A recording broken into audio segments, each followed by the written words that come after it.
Ladies and gentlemen, good day and welcome to KPIT Technologies Q1 FY2026 earnings conference call hosted by Dolat Capital Markets Private Limited. As a reminder, all participants' line will be in listen-only mode and there will be an opportunity for you to ask questions after the presentation concludes. Should you need assistance during this conference call, please signal an operator by pressing star then zero on your phone. I now hand over the conference to Mr. Rahul Jain from Dolat Capital Market Private Limited. Thank you and over to you, sir. Thank you, moderator. Good evening, everyone. On behalf of Dolat Capital, I would like to thank KPIT Technologies Limited for giving us the opportunity to host this earnings call. And now I would like to hand the conference to Mr. Sunil Phansalkar, who is VP, CFMG and Head IR at KPIT, to do the management introductions. Over to you, Sunil. Thank you, Rahul. A very warm welcome to everyone on the Q1 FY2026 earnings call of KPIT Technologies Limited. On the call today, we have Mr. Kishore Patil, Co-founder, CEO and MD, Mr. Sachin Tikekar, Co-founder and Joint MD, Priya Hardikar, CFO, and myself on the call. As we do always, we'll have the opening remarks by Mr. Kishore Patil on the quarter performance and the way forward, and then we'll have this open for your questions. So thank you for joining this call, and I will now hand this over to Mr. Kishore Patil. Hello, welcome to quarterly investor call. I will just go through quickly the key highlights of the quarter. Year-on-year growth has been 12.8% in terms of rupee terms, 7 and 8% in terms of dollar term. EBITDA has grown year-on-year by 12.4%. It remains. We are very happy that in these uncertain times, the EBITDA remains strong at 21%. EBIT at 17%.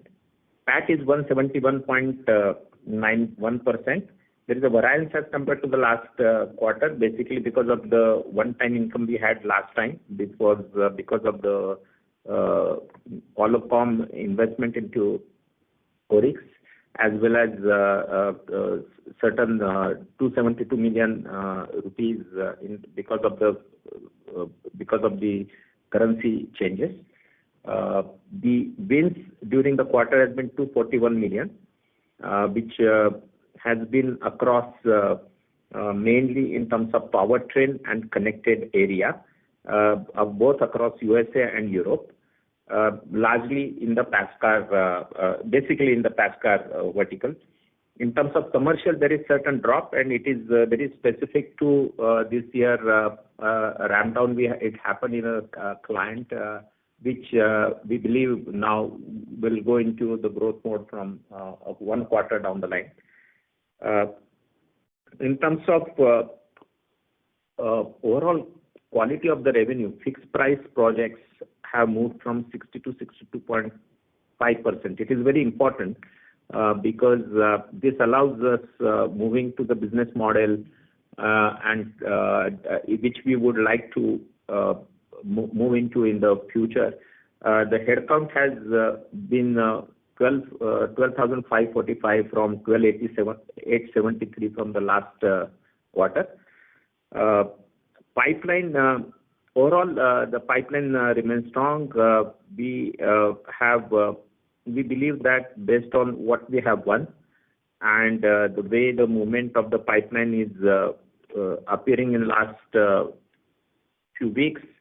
Also, some of the wins we had, I think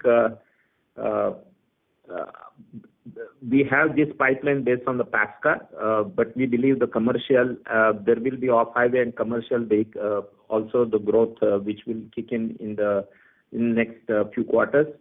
We are also very bullish about China and India. We can see that the pipeline from both these geographies have increased, and you have seen basically an announcement about the JSW engagement which we have won. I must say that we are very bullish about where we stand in terms of AI competency and the kind of solutions we are in the process of building in terms of AI-infused mobility. We believe, based on our interactions with the clients as well as overall industry players, we are ahead in terms of our AI journey specific to mobility, and this gives us a very substantial competitive advantage in the next as compared to the competition to win more business.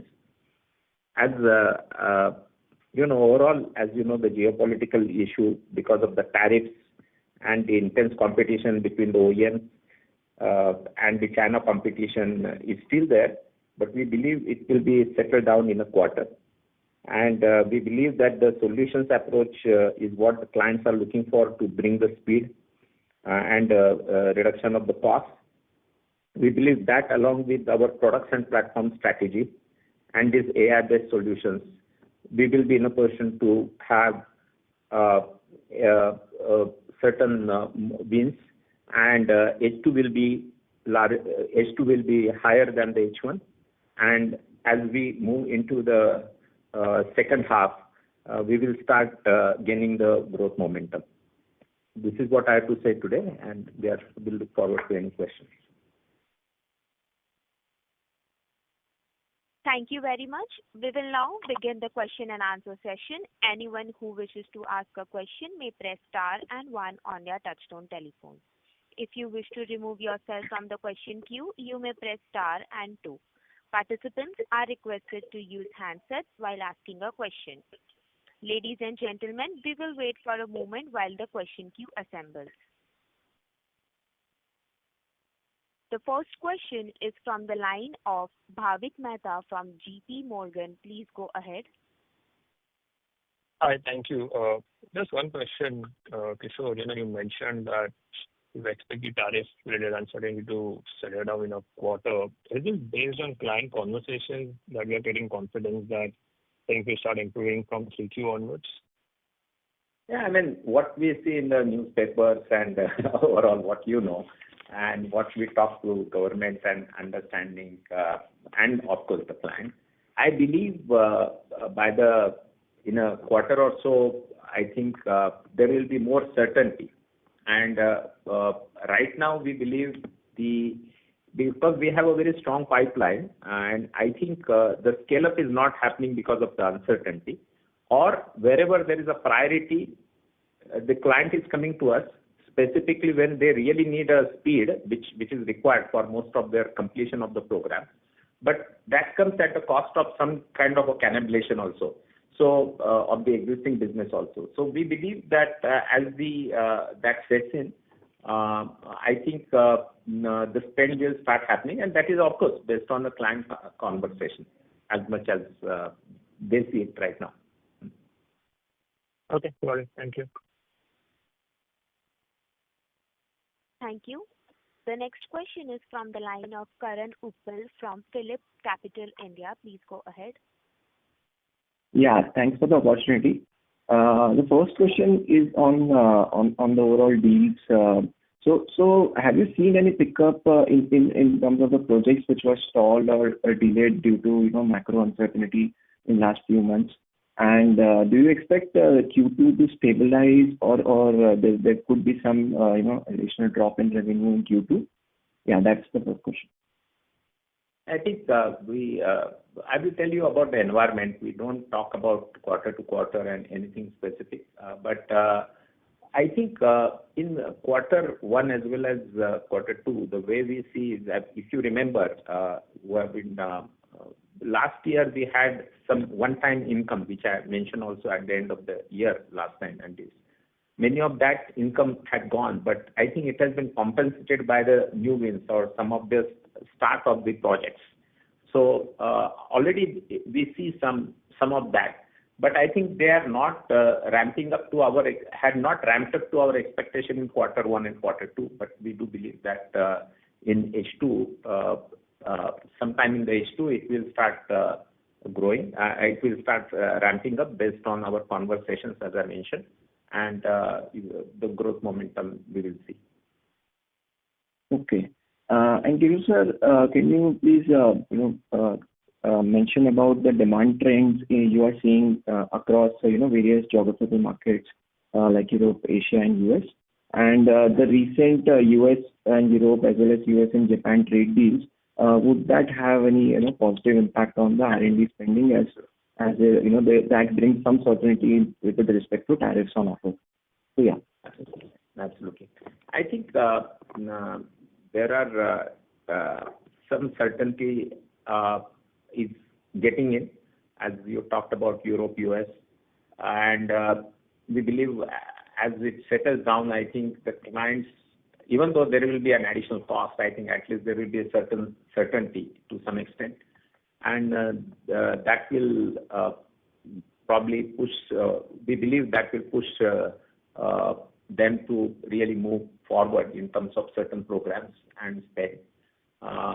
There is still less clarity in terms of tariffs in terms of Mexico and Canada, which is important to some clients, specifically in Asia, but also some places in Europe.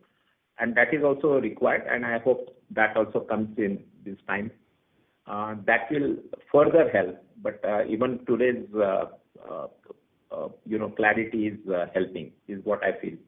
I think, as I mentioned, H1 is something which is will remain a little unstable or uncertain to some extent, as I have been talking. But we see now H2. Certainly, we believe that you will start seeing the growth in H2. Okay. The last question is on the pipeline. So could you mention about the segments where you are seeing, good demand in terms of, let's say, HCV, AD, ADAS, connected, hybrid? Some color would be helpful. And last time you had mentioned 2 large deals were there in the pipeline in Europe. So what's the status of that? Yeah. I think overall the growth in terms of domain, I think has been more in terms of powertrain, connected, and autonomous. Though this quarter it doesn't appear like that, but it will in one quarter down the line also you will start seeing that. But I think these are the areas, and Europe, we believe we are looking for some. There are many deals in the process, but I think in Europe some of these deals have started ramping up. As I said, slowly than what we expect, but they have started converting. And the other thing I must say that as India and China, we believe that they will start contributing meaningfully to our revenues in next 6 months or so. I mean, what you have seen, one announcement today, it will start kicking in to certain extent from the next quarter, even though it is initially it will be in the Q3 it will start, but it will be small to begin with, but still it will start scaling up. It will be over the next 3 years or so. So reasonable contracts, and it will start scaling up. We also are very pleased that China pipeline is coming on well. We hope and we believe that we'll be in a position to start some of these projects also. Europe, our pipeline is strongest, as I have been talking about. I think that will help us. And US, I think specifically on off-highway and commercial, we see that we will start seeing some growth in a quarter down the line. Okay. Thanks and all this. Thank you. Thank you. The next question is from the line of Nitin Padmanabhan from Investec. Please go ahead. Yeah, hi, good evening. I think it's been pretty solid execution in a very tough quarter, both on deal wins and margins. Wanted your thoughts on a couple of things. So first is, I think we have had a lot of OEMs make a lot of announcements. Like I think Honda spoke about their change in plans on, or at least pushing out plans from a EV timeline perspective, and a lot of things. Daimler today, there was a new guidance on lower volumes and so on and so forth. So there's a lot happening. It'd be good if you could sort of contextualize what is happening from a spend priority perspective if you compare, now versus last year on how they're looking at those spends. So that is one. Second is, I think, we have seen a good almost 20% growth in deal wins, right? Both on a TTM basis and year-on-year basis. Now, for the older deals, are you seeing versus what was originally signed? Is there any change in the scope or anything because of these change in plans? Are you seeing any impact, or that continues to sort of hold true in terms of what the original scope and scale of those deals were? Those are the two questions to start with. So, Nitin, let's start with the first question.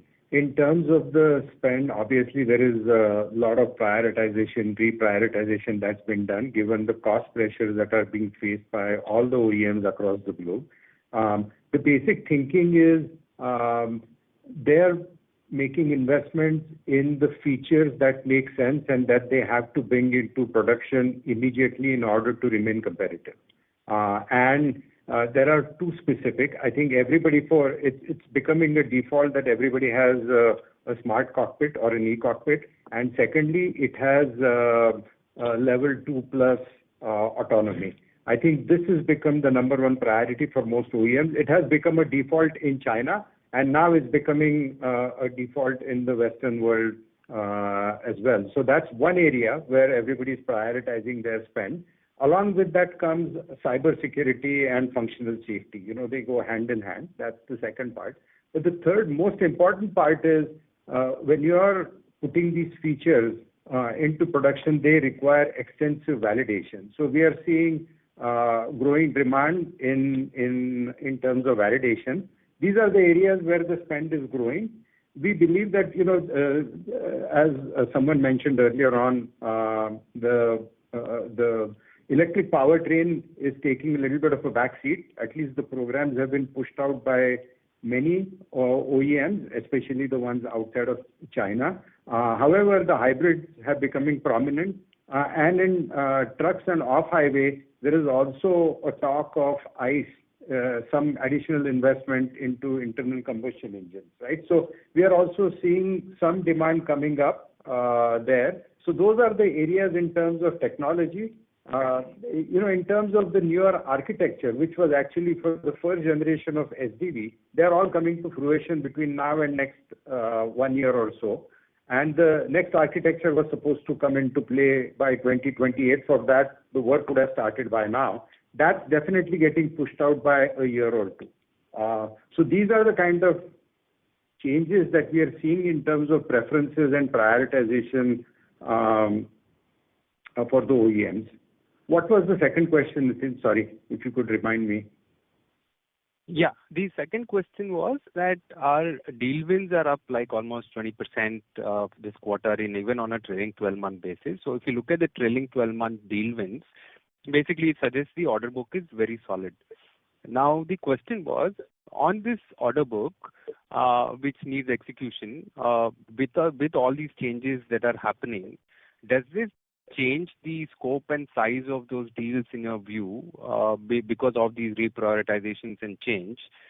So in reality, would it still be a 20% increase on a TTM basis, or that number would have come down because people have changed what they want to spend on?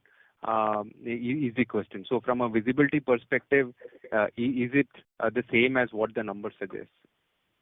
The visibility, you're right, the visibility continues to get better. At the same time, there are two reasons. One is the reprioritization of existing programs that has had an impact. Even though there is growth on one hand, there is reprioritization in the existing programs, right, which is sort of not helped us.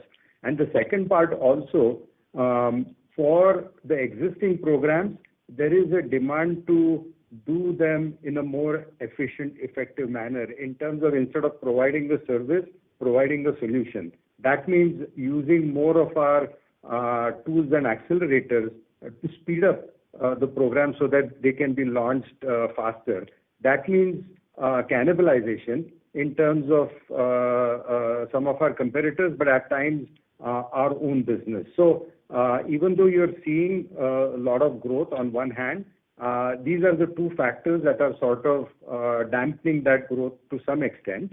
And we believe that that's something that will happen less of, in H2 of this financial year.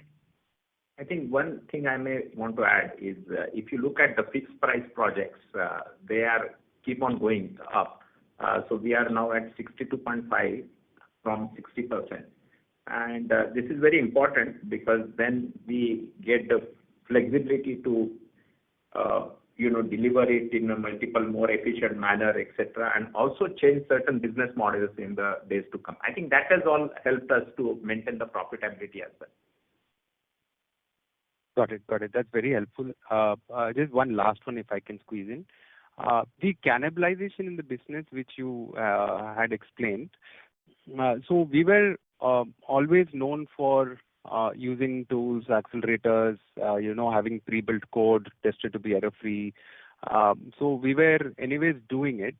At the moment, could you please explain how that cannibalization is working at the moment, or what exactly is happening? If you can just give a simple example. Absolutely. I'll give one example. And I think, earlier we were doing a validation. Say, take an example. So right now, as Mr. Tikekar mentioned, it is a area where most of the projects, programs are in the process of validation, right? They are basically, that's what is happening. Now many OEMs are realizing that they are delayed and they have to catch up very quickly and have a better validation with a better quality, but much quicker. Now for that, we have brought in a very good solution in terms of AI-driven validation. Now, this is a big priority for the OEM. So they have given us reasonable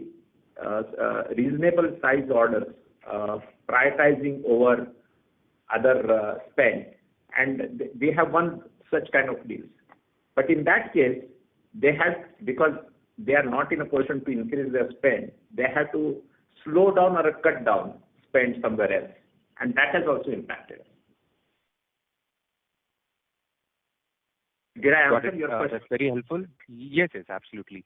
Thank you so much, and all the very best. Thank you, Nitin. Thank you.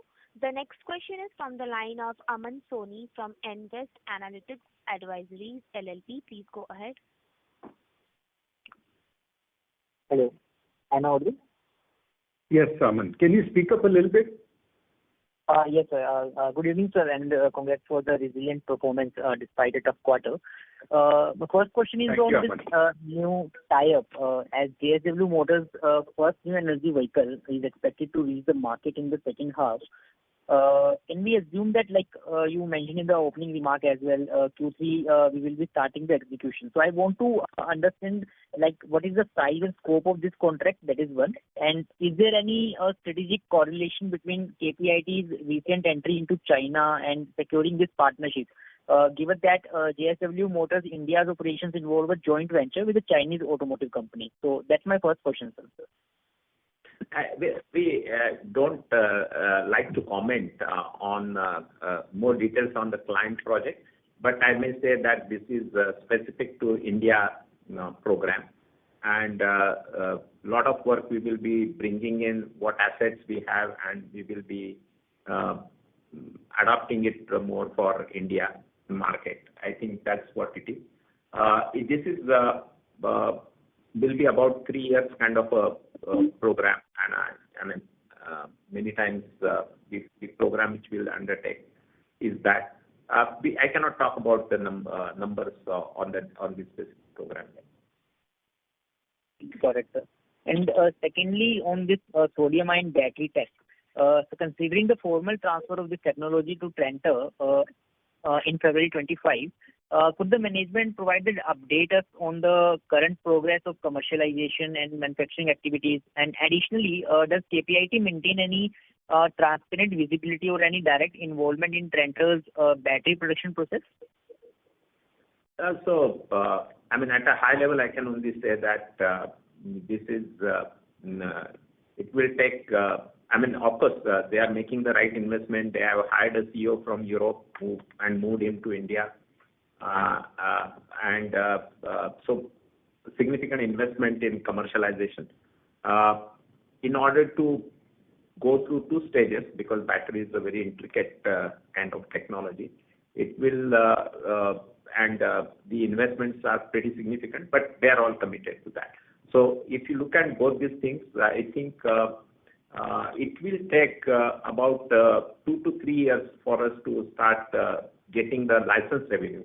Till that time, we expect the factory to be stable, the production to start coming and achieve a certain threshold from where our royalties kick in. So you just a follow up on that. You mentioned 2-3 years, but I remember in one of the interview, management had mentioned like vehicle will be on the road based on sodium ion technology in India in a period of just 1 year. So what was that? I don't know which interview you are talking about, but it could be a battery not manufactured through our technology or the deal. It may be something else.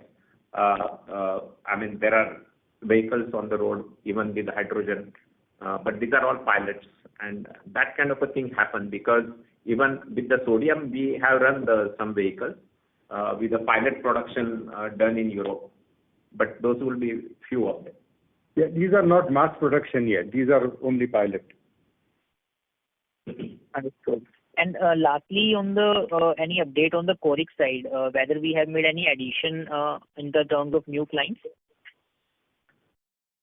I think there is one big European OEM which is in that process where we are in the advanced stage of engaging. We'll probably know in next quarter or two. Got it. And just one more thing on the hydrogen fuel cells. What is the update on that technology part too? I think this is a piloting of this technology. To get hydrogen at a high scale, it will take some time. So they are piloting it. I guess you might have seen also some PR also on this. It's happening in multiple ways. I mean, apart from the Cochin shipyard we did, I think we are doing in some other cases also some pilots, but it will take time to be commercially viable and revenue earning for us. Understood, sir. Thank you very much, sir, and all the best for the future. Thank you. Thank you, Aman. Thank you. The next question is from the line of CA Garvit Goel from Invest Analytics Advisories LLP. Please go ahead. My questions are answered. Thank you. Oh, thank you. Thank you. The next question is from the line of Bimal Jamnadas Gohil from Alchemy Capital Management. Please go ahead. Yeah, thank you for the opportunity, sir, and congrats. Good quarter. Thank you. Sir, we've been talking about making some inroads in China, and now we have a very firm inroad in India as well after this announcement. I just wanted, could you just put some more light on the nature of work in these two geographies, especially China? What kind of work are we doing? Is it very different from what we've been doing for clients across EU and US? What I mean is, are we directly entering the core architecture over there for the Chinese OEMs, or are we looking at a partnership route to enter these OEMs? If you can explain more on that, please. Thank you. So currently in China, we have at a high level we are looking at all the three stakeholders. One is global OEMs in China, which we are engaged our existing clients, and we are engaged some of our existing clients in China, and we are now with a better presence. We are improving our engagement with them. The second thing, which is little different than, because the ecosystem in China is very different. So we are working with some tier ones, Chinese tier ones, specifically to get a better understanding of innovation and technology, which is coming in certain areas like digital cockpit and autonomous and some of these. So that is the second part. And there we are working with them in China as well as outside China. And the OEMs, we are engaging with them specifically through tier 1s in some cases, as I mentioned to you, and third thing is more outside China. So this is how we are working. And just to add to Mr. Patil, we have certain products through our subsidiary Technica Engineering, and we are seeing a lot of traction for our products in Chinese OEM ecosystem. So there are 5 or 6 Chinese OEMs with whom we have already built a partnership for our products, and we hope to enhance our reach to larger OEMs through the products. Right. Sir, my second question was on margins. Given the kind of reset that we've seen with macro challenges, and we are also looking at different avenues like off-road, commercial vehicles.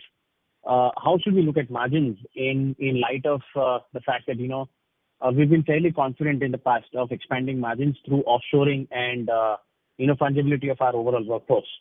So if you could throw some light on the long-term trajectory of margins after what has happened in the recent past. Right now, I would say in foreseeable future, we believe we can maintain the margins at 21%. I think as you have seen, unless the currency plays very havoc, we don't know. That part we don't know.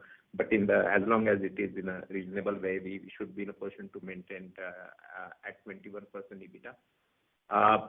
We do believe in the medium term we can increase the margin, as I have been saying, and we'll as it stabilizes in the next few quarters or so, we will talk about our strategy for future, both for growth and the profitability, increased profitability. Understood, sir. Helpful. Thank you so much, and all the very best. Thank you. Thank you. The next question is from the line of Chandramouli Muthiah from Goldman Sachs. Please go ahead. And thank you for taking my questions. My first question is just on headcount planning for the year. So I think the last 3 years we've had between 15 and 30% sort of headcount addition in F22, 23, 24, and F25 was sort of a little bit of a reset year where it was flat. So just going forward this year with back half recovery expected, just want to understand how you're looking at sort of headcount additions, just given that I think this quarter we've had a slight maybe net reduction in headcounts. Yeah. So I'll answer this in 2-3 ways. One is, of course, our growth has been flattish for last few quarters, and maybe as we are expecting another 1 quarter of growth in that range. So looking at that, of course, we manage our headcount based on how we see the next quarters, right? And based on that, what we have done is, if you look at for last year, our attrition is around 7% or so on annual basis. We have not, at that range, we have not changed. We have not added, filled the bench as we generally would do. So that's where we are, and naturally we continue to hire freshers. We continue to go to campus and get teachers because they are more, I would say, AI amenable and ready to learn more. So I think that we continue to do. So right now that's how we have done it. As we get more productivity, we are getting more productivity. As I said, we have moved to 62.5 in terms of fixed price, significantly higher than the last year if you look at. And we believe we can go further more on this part. So we will change our business model too, and we believe we can get better productivity advantages on that. We will put this together. I must say, and I have been saying it from the last 2 quarters, that I think model where you relate headcount to revenue will be difficult in future. While we do expect that in some cases we will still do in short term, but I think over the period we believe that we will be in a position to enhance our productivity substantially and move towards more product and solutions. And that has also helped us during the last few quarters in terms of margins. And we believe that our portion of that business will keep on going up. Got it. That's helpful. My second question is just around, I think the comments you've made on potential good momentum exiting the fiscal year, back half to be better than the first half. So we have seen very stable and good level of deal wins over the past 4 quarters, even if you look at it on a YOY basis. So it looks like you are able to win business in this tough environment, but maybe conversion into revenue is taking slightly longer. So just want to understand, as you look into the back half, maybe even if next quarter is really a slow recovery, in the back half, do you see visibility in your pipeline or conversions for that sort of 5 to 6%, maybe higher than that kind of QOQ growth that you have done for almost 15, 16 straight quarters before FY25? So just want to understand what sort of trajectory you expect in the back half, just given that your wins have been relatively strong in a relatively hard environment. Yeah. So I think, let me say that we'll start walking before running. So that's how I would put it. And I believe that as we first mentioned, because of the uncertainties, I think the clients do not have an extra budget. So their priorities have changed. I think Mr. Tikekar also explained, right, where they are into production programs. They are changing towards, most of the people have pushed down their new architecture programs by a year or two, and they are trying to really make sure that they are in a position to deliver the current programs effectively with a better quality and add some features in the current program, because they know that they are already behind and their current program specs are not good enough for them to win in the market. So they want to add more features in that. I think that kind of changes in the priority. Basically, they are moving the budgets to that extent, and they are cutting or reducing their budgets or not spending more on the other parts. So that has really slowed down our. So as the certainty, or I would say in the external environment comes in, I think the OEMs will start spending, and that's when you will see the net realization of new wins, and basically the growth will come back more. Got it. That's helpful. And my last question is just around Caresoft. So I think this is also something which you indicated might help you in the China offering to potential customers there. I think in the mid-quarter update you had indicated it's something that's nearing closure towards end of June, early July. So just want to understand when we think we can close that and start consolidating the results from that asset. Yeah. So we are in that process. We had certain, I would say, conditions, CPs, which are still not fulfilled. So we are waiting for that.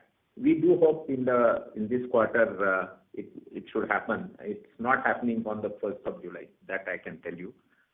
So we'll see, and we'll keep you informed as and when it happens, of course.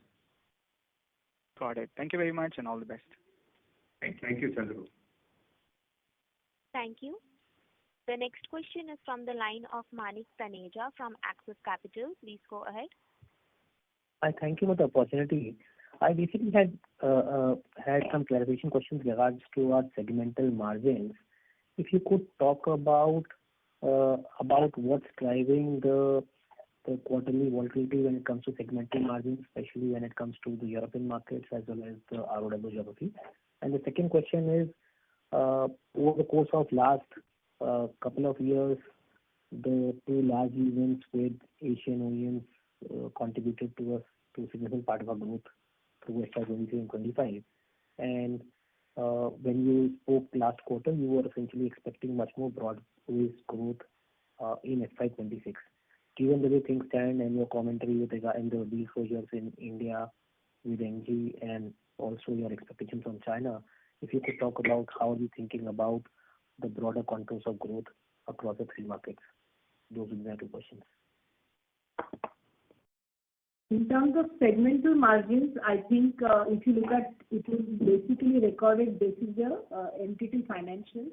Those are, getting converted at the currency rates that apply. And this quarter, we have seen some changes. Alongside that, as Mr. Patil mentioned, we have seen a significant change to fixed price based model. And that is also driving the changes in the business model and thereby the margins that you see in the segment. Yeah. So just to clarify on this, on this fixed price mode, is that translating into some near-term pressure on margins in certain geographies wherein you are seeing this move? And is this certain geography-specific move towards or engagements moving towards fixed rate? Not really. I think our first step is to it goes back to solving the client's problems and making sure that we are meeting their priorities. For that, if their expectation is that we'll do things cheaper, better, faster for them, the first thing that we have to do is convert all the programs into fixed price so that we can actually apply our own tools, accelerators, also the AI-infused solutions to do that. So I think this is the first step towards that. That it does impact the revenue, but it doesn't impact the margins, right, to some extent, as Mr. Patil explained earlier on. So from that perspective, there is not much of a difference that you've seen in the last quarter. In terms of the, you talked about the segmental margins across the three geographies. It hasn't really impacted to that extent. I think your second question was about growth across the geographies. First, let's talk about Asia. As Mr. Patil explained, our investments in China, our investments in India will pay off, as we get into the second half of the year and the next year. We are seeing some of the larger engagements that we've been able to close. They are from Europe, and we believe that Europe will continue to drive our growth in future. Even though you've seen, in the recent past, for year on year, there was a degrowth, but we believe that Europe will lead the growth for next several quarters to come.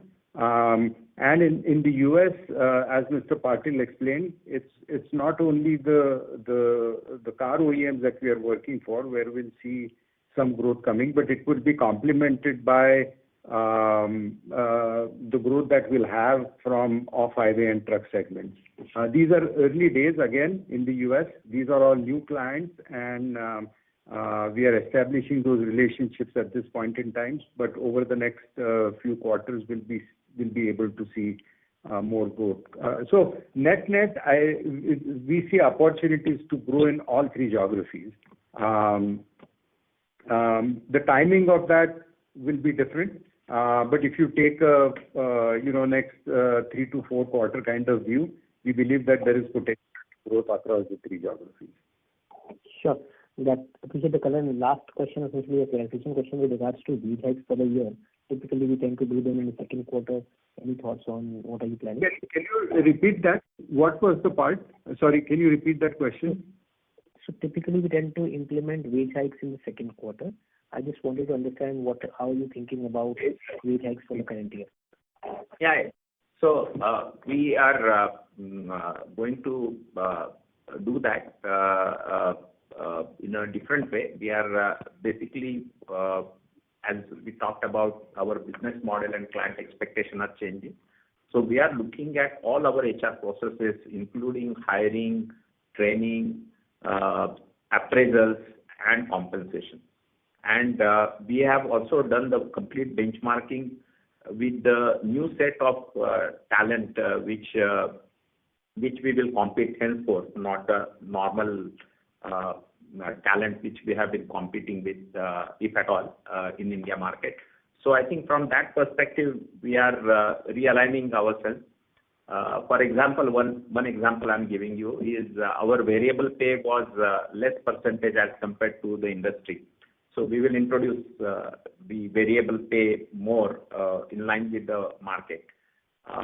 Similarly, we will create more incentives based on outcome in terms of productivity or AI adoption and hence the productivity. So we are making certain changes both in terms of the overall HR processes, and that we should be in a position to do by end of Q2, and then we will basically do our rollout next quarter. Thank you, and appreciate the deep color. Thank you. Thank you. Thank you. The next question is from the line of Keshav Karwa from White Pine Investment Management Private Limited. Please go ahead. Yeah, thank you for the opportunity. So my question was, what are the strategies that you have implemented in China market and as well as in India market, and how are you seeing the demand shaping up in next, let's say, 2 to 3 years? In both the markets, in India market, we are seeing reasonable traction actually, and we believe that we would like to make sure that we are dominantly, present in different parts of the market, and frankly, also, beyond business, we bring the best of the knowledge we have across the world to really build ecosystem in India, which will help them in the long term for the industry to compete with the best in the global part. I think that's what we intend to do, and of course, it makes a lot of commercial sense and also growth. It includes working with the established OEM, but also with the challengers which are coming in, specifically EV and new technology, and we have seen in JSW or some of these which will bring a new vehicle. I think some people mistook it for the existing vehicle. So these new programs and etc. So we will basically bring it new kind of vehicles, and whether it is in passenger car or commercial or electric trucks, electric buses, electric pack cars, and really establish India for India model across the ecosystem. That's what we are trying to do, and we are seeing a reasonable traction. We are also working with the GCCs, I must say, select GCCs, where we can really, which are our global clients, and they believe that some of the programs they are implementing, and many of them are looking at India, so they are working through their GCCs sometimes. In that case also, we are making sure that we are working with them where we can add a differentiated value proposition, specifically based on our accelerators and reduce the time to market. I think these are the 2 cases in which we are working here. I just spoke about China. I think if you can just refer again, I think I elaborated that some time back, that how we are working with global OEMs, tier 1s, as well as Chinese OEM in China and outside. Okay, sir. Thank you for answering my question. Thank you. Okay, sure. Thank you. The next question is from the line of Sandeep Shah from Equirus Securities. Please go ahead. Yeah, thanks for the opportunity, and congrats on a great execution again in a difficult macro. Sir, just one question. As some of your remarks implies that the contribution from India and China may go up, in that scenario, it may have some margin impact because margins in this country could be slightly lower versus company average. I would encourage you not to assume that because I think as we talked about, we are changing the business model, trying to do it in a different way, using different areas, and over the time, we will also talk about how we are building the platforms and products, which could become the significant part of our business. I think we are using some of these in these markets to maintain our margin. Okay, thanks. This is fair enough. And just last thing, in terms of for the exports to happen in China, the invoicing can happen in dollar or in the local currency? It can happen in local currency as well as in dollars. It depends on the engagement, client engagement. There are no restrictions from the legal side here. Okay, because in a local currency may have a currency volatility, but I do agree it's a small percentage to the overall revenue. No, you should also note that we already have a subsidiary in China, and that actually does the transaction with our client, which is in local China currency. And the costs are also in China. In a local. Okay, fair enough. Thanks and all the best. Thank you, Sandeep. Thank you. The next question is from the line of Mihir Manohar from Caroline Asset Management. Please go ahead. Yeah, hi, thanks for giving the opportunity and congratulations on good execution in a difficult environment. Sir, I wanted to understand. Thank you. Yes, sir. I wanted to understand of your China and India pipeline. I mean, so how large or how material are this pipeline? Because as of now, I mean, they don't contribute much to the business. I mean, will it be sufficient for us to offset the slowdown which is there in Europe and the rest part of the piece? Just wanted to get some color around that. And how would be the billing rates here? I mean, would the billing rates be quite lower? This is what we generally do to our clients. I encourage you to just look at the answers I gave just now, that how the margins will keep. The model is not about T&M. Model is not about the bill rates. It is about the overall solution, how we charge the platforms and the products, and then of course, AI-infused mobility solutions. So these are the changes in the model we are bringing. Of course, we do a normal business also, but with all that, we are comfortable with the margins we can maintain.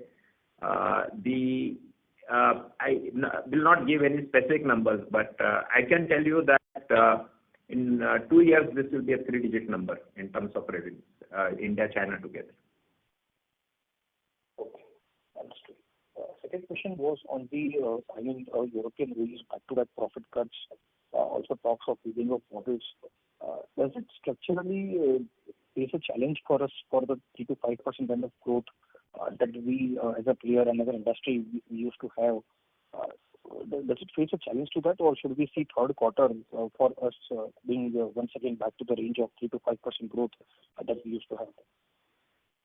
I'll not give a quarter-wise answer, and I mentioned this, that first we have to start walking. I think the world is stabilizing. I think we have to look at that, but we have a very strong pipeline, and this we said that the momentum will come in the end of the H2 for sure. How it really is still the world, nobody, neither you, neither I can predict. But I think we have sufficient pipeline to accelerate once things settle down. Sure, understood. Just lastly, on your products and platforms, I mean, you're trying to pivot the business model. Some two to three key products and platforms, some color around that, how are you trying to monetize it, what are these products and platforms exactly? What is the strategy around that would really helpful? That's the last question. Right now, we can talk only about something specific, but we'll lay down our strategy overall, etc., in next couple of quarters. As you know, we as a Technica, we had a range of products, and we have been building the products which are tools mainly for validation and those kind of products. Also the network, basically products for the vehicles. And this is one thing which we have been selling to all the OEMs, including where we are not, the best of the OEMs in the world. So both American as well as Chinese. So I think, and of course European. So I think these are the products, and also there are a few other products which, Corix, it's a JV, but the Corix. So similarly, we are looking at a broader strategy in terms of products and platform, which will unveil in the due course of time. Understood. And just last question was FY24, FY25. What was the fresher addition, fresher hiring in FY24 and FY25? I think we do not talk about these numbers, but these are in 3 digits number, and we continue to, as long as they pass our criteria of doing the education and passing our test, then we do hire them. So that's what I can say right now. Understood. That's it from my side. Thank you very much. Thank you. Thank you. The next question is from the line of Abhishek Kumar from JM Financial Limited. Please go ahead. Yeah, hi. Thanks. First question is on TCV number. You guys mentioned in the mid-quarter update that a lot of your deal wins now are cannibalizing your own revenue. So in that context, how should we look at this $240 million number? Because this is a gross number. From what I understand, it might have cannibalized some of the revenues that you're already doing. So maybe 2-part question. One, if you can just tell us what would be the net number, ballpark, or another way, do you think we need to win more to actually get the same effect as we would have got if we had won $240 million maybe a year back? Abhishek, there is no doubt that we need to continue to win more because there are tremendous headwinds, and there are 3 factors, right? So one is last year we had substantial one-time revenues that were licensed. Second is we also talked about through the different business models in order to help our clients, how we are at times not only cannibalizing the market share of our competitors, but sometimes our own market share. And the third factor is the reprioritization of the programs. And that remains fluid for now, till the time the uncertainty exists in the minds of the OEMs. And our hope is that things will settle down over the next 1 or 2 quarters. After that, we'll be able to have more clarity in terms of what that means. The TCV, just so you know, the TCV value is actually over a period of time. And secondly, the TCV also, the start of the program also depends on, the ability of the OEM to accelerate growth. We'll see more results coming out of the OEMs in the next 1 or 2 weeks. And we'll have to see. The trend hasn't been good for the last couple of quarters for them. And, we need to keep that in mind. We always take a long-term view of these partnerships, and through this difficult time, we are going to be their trusted partner. But we do believe that things will stabilize in another quarter or 2, and then we can go back to our growing ways. That's the best, to the extent that we can answer your question at this point in time. Yeah, no, thanks. And one quick last question from my side, especially on Japan. The growth in JPY currency seems like a sharp decline, I think, despite cross currency benefit. So while we understand, this was a difficult quarter, but as we look ahead, do you think this was just a pause in the program with some of the OEMs there, or there has been a strategic rethink, and therefore, we will have to wait and see how this pans out? So I think that's a really good question about Japan. We have had tremendous growth over the last couple of years because of our engagement in Japan, and that was on the back of largely one OEM. And the thing that we are doing is there are 3 other OEMs with whom we have started really advanced conversations, and we believe that towards the end of the year we'll start working with them as well.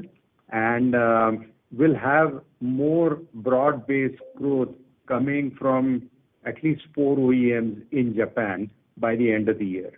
So, what you've seen maybe for now is a glitch.